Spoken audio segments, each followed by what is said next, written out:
Sarah Wagenknecht appelle Alice Weidel. Ce qui se passe ensuite est tout simplement incroyable. Imaginez la scène, Sarah Wagenknecht décroche son téléphone et compose le numéro d'Alice Weidel. Ce n'est pas un échange officiel, mais il révèle clairement une chose, le fameux cordon sanitaire contre l'AfD est en train de s'effondrer et la vérité finit enfin par éclater. Restez bien jusqu'au bout, car ce qui suit est explosif. Tout commence par un véritable coup de tonnerre. Sarah Wagenknecht publie une tribune dans Die Welt et y attaque avec une virulence extrême le cordon sanitaire dressé contre la Sarah Wagenknecht appelle Alice Weidel. Ce qui se passe ensuite est tout simplement incroyable. Imaginez la scène, Sarah Wagenknecht décroche son téléphone et compose le numéro d'Alice Weidel. Ce n'est pas un échange officiel, mais il révèle clairement une chose, le fameux cordon sanitaire contre l'AfD est en train de s'effondrer et la vérité finit enfin par éclater. Restez bien jusqu'au bout, car ce qui suit est explosif. Tout commence par un véritable coup de tonnerre. Sarah Wagenknecht publie une tribune dans Die Welt et y attaque avec une virulence extrême le cordon sanitaire dressé contre l'AfD. Elle le qualifie de véritable cadeau pour l'alternative pour l'Allemagne, car cette politique d'exclusion menée par les partis établis ne fait qu'alimenter la frustration des électeurs. Les citoyens se sentent ignorés, leur voix piétinée, et c'est précisément pour cette raison qu'ils se tournent vers l'AfD. Au lieu d'affaiblir le parti, le cordon sanitaire le renforce. Un paradoxe que Wagenknecht met en lumière sans détour. Elle va encore plus loin et explique que cette mise à l'écart masque en réalité les conflits internes de la AfD.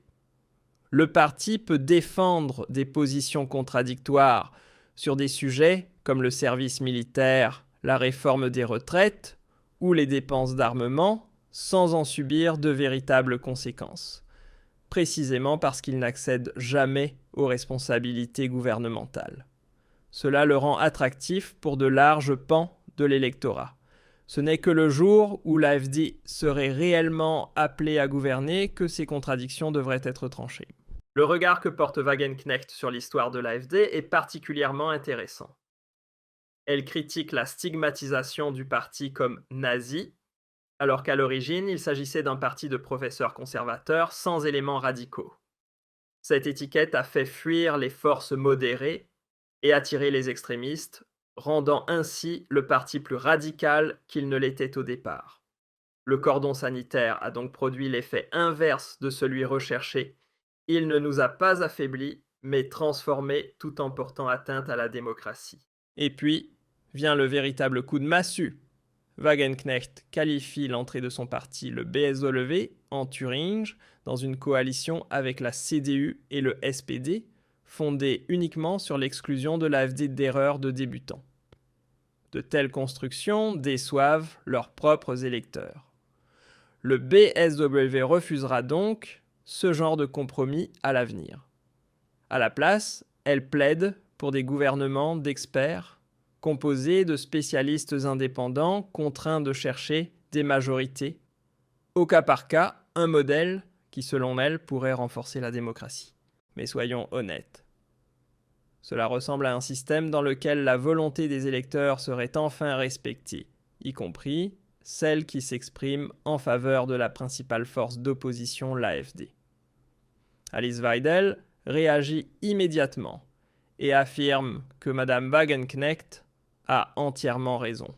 Le cordon sanitaire n'a pas seulement échoué, il a été dès le départ une manœuvre antidémocratique des partis traditionnels visant à ignorer la volonté populaire. Elle ajoute qu'il est intéressant que Wagenknecht considère désormais les débats internes de l'AfD comme un avantage avant de lancer un appel direct. L'erreur de débutant commise en Thuringe montre que quiconque pactise avec les partis du système perd sa crédibilité. Nous invitons le BSW à coopérer sur le fond. L'Allemagne a enfin besoin d'une politique pour les citoyens et non d'une politique dirigée contre un parti. C'est incroyable. Une invitation ouverte à coopérer lancée par l'AfD au BSW. Les partis traditionnels doivent désormais transpirer à grosses gouttes. Mais cela devient encore plus fort ou plus grave selon le point de vue. Robert Habeck, l'ancien ministre fédéral de l'économie issu des Verts, met fin à une procédure judiciaire pour diffamation présumée visant Sarah Wagenknecht et son BSW en versant 12 000 €. Le parquet de Dresde classe l'affaire sans reconnaissance de culpabilité, mais le fait est là, Habeck paie pour éviter un procès. En août 2024 à Dresde, il avait déclaré que l'AfD et le BSW se feraient payer pour leurs opinions, qu'ils mettraient en place des armées de trolls et achèteraient des voix avec une allusion claire à Moscou.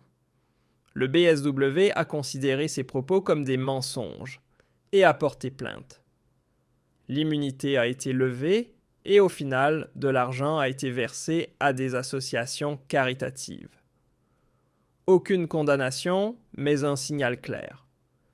Les partis établis évitent un procès public dans lequel des preuves auraient dû être apportées.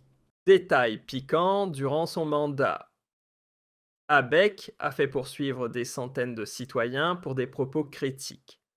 Aujourd'hui, c'est lui qui paie. Une hypocrisie flagrante. Les réactions de l'AfD sont donc particulièrement virulentes. Monsieur Habeck verse 12 000 € pour échapper à un procès, cela en dit long. Ces accusations n'étaient rien d'autre qu'une tactique électorale sordide. Ou encore Habeck, qui d'ordinaire poursuit chaque critique, se retrouve désormais à payer lui-même. La liberté d'expression semble manifestement réservée à ceux qui gouvernent. Puis vint son passage dans l'émission de Sandra Maischberger sur la ARD, où Wagenknecht ne mâche pas ses mots. Elle qualifie le cordon sanitaire d'énorme absurdité, d'une véritable stupidité, car cette exclusion systématique est antidémocratique et n'a fait que renforcer l'AfD. Elle juge l'hystérie ambiante totalement ridicule. Dès qu'on évoque l'idée de confier à l'AfD la présidence d'une commission, on brandit aussitôt le spectre de la prise de pouvoir d'un nouveau Hitler. C'est, dit-elle, complètement absurde. Elle affirme, mot pour mot, qu'un parti aussi fortement élu doit être respecté dans un système parlementaire. Le cordon sanitaire nuit à la démocratie. Il est également intéressant de voir comment le sujet du recomptage des voix des élections fédérales, qui pourrait permettre au BSW d'obtenir des mandats, a été rapidement étouffé par Maischberger.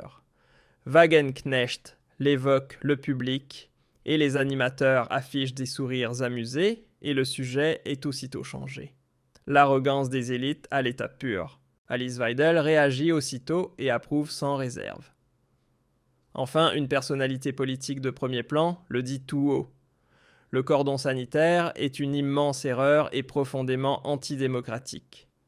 Wagenknecht a raison. L'exclusion nous a rendus plus forts et révèle la peur des partis établis face à la volonté des électeurs. Les comparaisons absurdes avec Hitler ne sont que de la panique destinée à détourner l'attention de leurs propres échecs. Nous avons nous-mêmes mis à l'écart les individus réellement dangereux.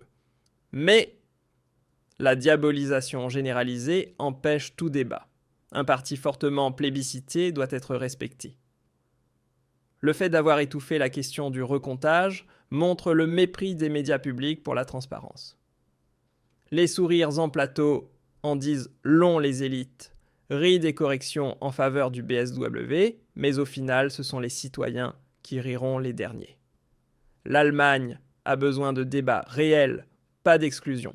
À présent, les choses deviennent vraiment passionnantes. Alice Weidel et Tino Kruppala ne font aucun mystère du fait que le BSW s'adresse aux mêmes électorats que l'AfD. Tous deux parlent à ceux qui en ont assez du chaos énergétique, de l'immigration incontrôlée, de la logique de guerre et de la tutelle morale permanente. Les recoupements sont immenses et même les analystes le reconnaissent. Sur des points essentiels, l'AfD et le BSW se distinguent à peine. C'est là que se situe le cœur du problème. Dès 2023, Björn Höcke avait publiquement invité Sarah Wagenknecht à rejoindre l'AfD. Son offre était sans ambiguïté au sein de l'AfD, elle pourrait mettre en œuvre la politique dont elle n'avait jusqu'alors fait que rêver à Berlin. Cette option a été sérieusement envisagée, des discussions ont eu lieu, plusieurs scénarios étaient sur la table. Mais Wagenknecht a finalement choisi la voie solitaire et a lancé son propre projet, le BSW. Le résultat est aujourd'hui clairement visible. Dans les sondages, le BSW stagne péniblement autour de 3 à 4%, sans véritable perspective de pouvoir politique ni de pertinence à long terme. Sarah Wagenknecht décroche alors son téléphone et appelle Alice Weidel. « Madame Weidel, j'ai écrit dans Die Welt. » La réponse est brève. « Je l'ai lu. Vous avez raison. Parlons-en. » Ce qui se passe ensuite est politiquement explosif. On a déjà vu Sarah Wagenknecht quitter son propre parti. Elle est connue pour ses manœuvres politiques audacieuses, souvent risquées. Son parcours est remarquable, d'une figure de la gauche dure, opposition presque communiste, elle est devenue une réaliste lucide. Et désormais, les convergences avec des positions conservatrices de droite apparaissent de plus en plus clairement. Dans une interview, Wagenknecht a elle-même expliqué que la pensée conservatrice de droite venait avec l'âge. Elle a déclaré mot pour mot qu'elle n'existait pas vraiment en tant que posture de combat, s'exprimant davantage dans le discours que dans la vie quotidienne. Si je dis cela à voix haute, je me retrouve aussitôt catalogué dans un coin conservateur où je ne veux pas être. Tout ce qui se présente comme conservateur, je l'ai toujours rejeté.